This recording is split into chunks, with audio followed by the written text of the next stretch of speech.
If you enjoy watching true crime videos, consider subscribing for more. Robert Hansen was born in Etherville, Iowa on February 15, 1939. His mother was American and his father was Danish.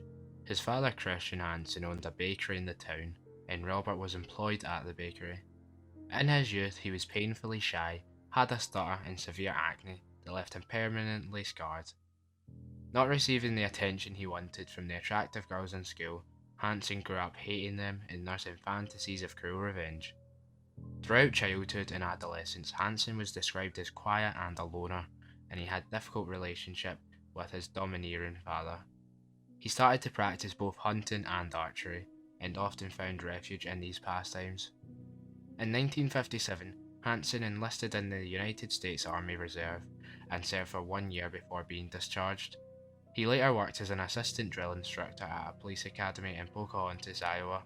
There, he began a relationship with a younger woman he married in the summer of 1960. On December 7, 1960, Hansen was arrested for burning down a Pocahontas County Board of Education school bus garage, revenge for his unpopularity in high school. He served 20 months of a 3-year prison sentence in Anamosa State Penitentiary. During his incarceration, he was diagnosed with manic depression with periodic schizophrenic episodes. The psychiatrist who made the diagnosis noted that Hansen had an infantile personality and was obsessed with getting back at people he felt had wronged him. Hansen's wife filed for divorce while he was incarcerated. Over the next few years, Hansen was jailed several times for petty theft. In 1967, he moved to Anchorage, Alaska. With his second wife, whom he had married in 1963, and with whom he had 2 children. In Anchorage, he was well liked by his neighbours and set several local hunting records. In December 1971, Hansen was arrested twice, first for abducting and attempting to rape an unidentified housewife, and then for raping an unidentified sex worker. He pleaded no contest to assault with a deadly weapon in the offence involving the housewife. The rape charge involving the sex worker was dropped as part of a plea bargain. Hansen was sentenced to 5 years in prison. After serving 6 months of his sentence, he was placed on a work release program and released to a halfway house. In 1976, Hansen pleaded guilty to larceny after he was caught stealing a chainsaw from an Anchorage Fred Meyer store. He was sentenced to 5 years in prison and required to receive psychiatric treatment for his bipolar disorder. After he was released from prison, Hansen then began a spree of crimes like previous ones, except this time much more extreme. His targets this time were prostitutes and similar, which he would abduct by airplane and take them to the wilderness in Anchorage, where they would be forced to act out Hansen's fantasies. Afterwards, if they'd done what he wanted, he would then take them back to town and threaten to have them arrested if they said anything. If they were to resist or demand payment after the sex, then they would be stripped and he would hunt them with his knife or his favourite big game rifle. When the remains of women began appearing in remote areas around Anchorage, Alaska in 1980, authorities wasted little time organising a task force to deal with the sudden emergence of what was likely a serial killer. Still, it'd take over 3 years for them to capture the slayer, bakery owner, and avid outdoorsman Robert Hansen. His method was nothing if not inventive. After luring his future victims to his plane and flying them out to a remote cabin, he would then rape them and would often strip them and allow them to set into the wild on foot. Hansen would then pursue his frightened prey until he hunted the women down and dispatched of her with a hunting knife or a high-powered rifle. Strangely, he claimed he had let several women go free when convinced his abductee would not report the sexual assault to police. The first indication of a killer at large came in 1980 when construction workers unearthed a woman's remains near Eklutna Road. Stabbed to death in 1979, she was never identified. She was then dubbed Eklutna Hanny by police assigned to work the case.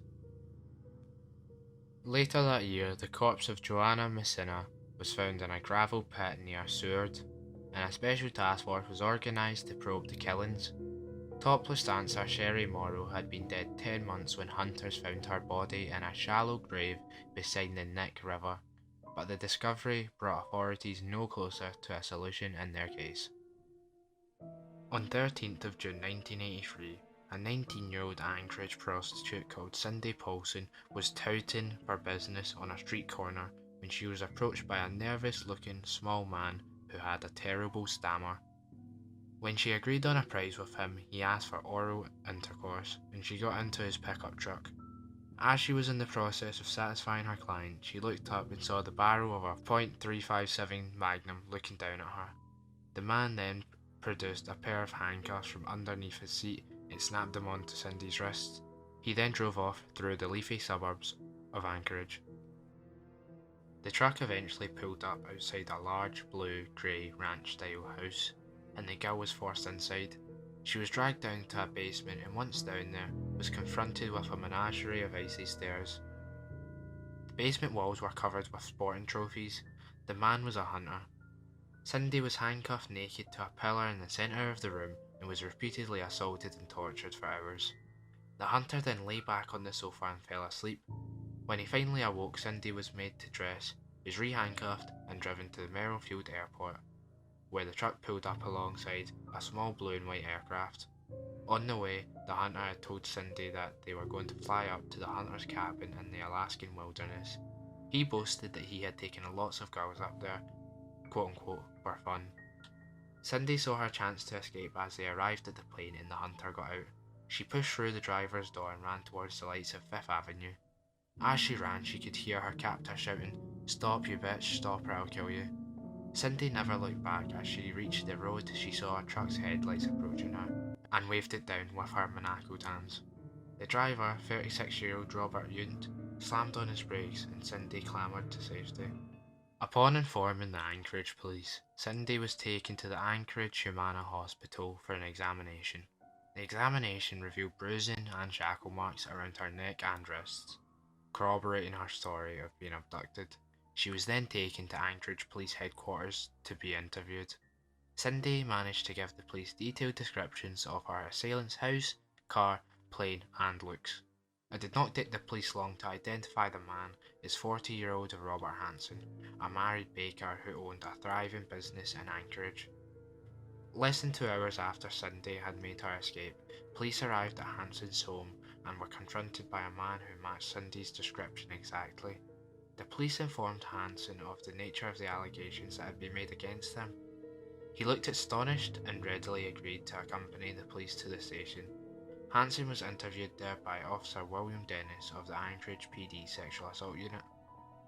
He was cooperative, polite, and did not demonstrate any characteristics that suggested his guilt, although he was strangely calm for someone falsely accused. Hansen gave a detailed account of his movements, claiming that his wife and family were away in Europe and that he had been with two friends, John Sumrall and John Henning. At the time he was accused of assaulting Cindy. Both men, when interviewed, backed up his story. Hansen readily agreed to police searching his house, car, and aeroplane, and signed waivers agreeing to do this. When police searched these, it became clear from Cindy's detailed descriptions that she had been inside the house and car at some time.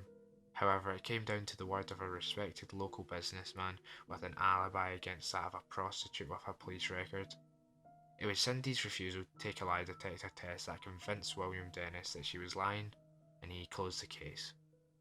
Officer Greg Baker, the policeman who had taken Cindy's complaint though, was sure that Cindy had been telling the truth. However, it was not long before police took a more serious look at the Cindy Paulson case. In 1983, Hansen decided to save time and energy by bringing his victims home. He called it his summer project, laying the groundwork by packing his wife and two children off on a European vacation. Next, he began running ads in a local singles newspaper, seeking women to, quote-unquote, join me in finding what's round the next bend, over the next hill. On June 13, 1983, a 17-year-old captive escaped from Hansen en route to his airplane hangar. Handcuffs still dangling from one wrist as she ran for help, her charges brought Hansen to the attention of task force detectives, and he ultimately confessed to a series of 17 murders, including that of Paula Golden, found by hunters in September 1983. Construction of the 800-mile oil pipeline in the 1970s brought prostitutes, pimps, con artists, and drug dealers to Alaska's largest city, aiming to separate construction workers from some of the big money they were pulling in.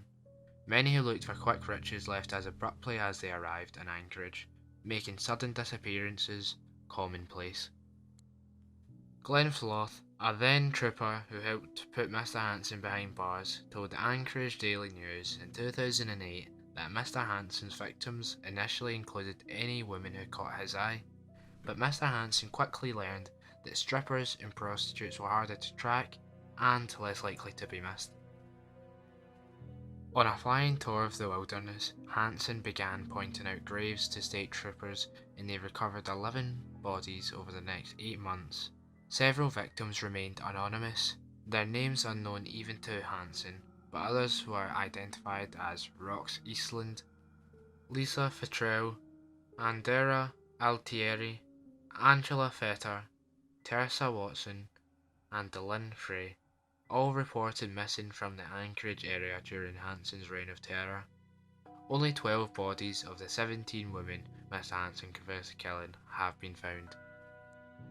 On February 18, 1984, Robert Hansen pled guilty on 4 counts of first-degree murder in the cases of Eklutna Annie, Joanna Messina, Sherry Morrow, and Paula Golden.